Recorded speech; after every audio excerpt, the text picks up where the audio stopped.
ako ngayon sa may Dolomite Beach. Papunta tayo doon ngayon. So samahan nyo ako guys sa aking pagpunta ngayon doon sa may beach mismo. At hapon na po. Let's go po. Guys, so sobrang lalaki ng mga building. Diba?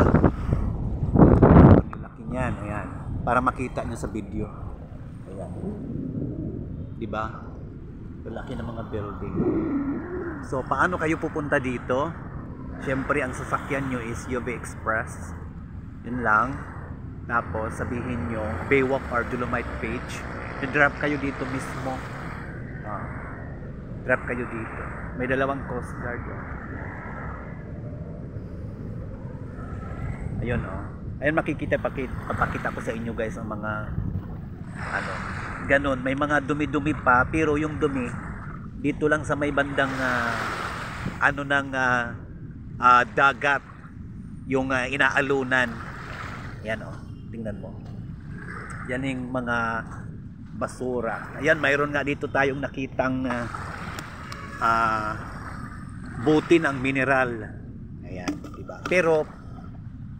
Pero pagdating doon, malinis doon. Walang basura. Diba guys? 2,000 years later.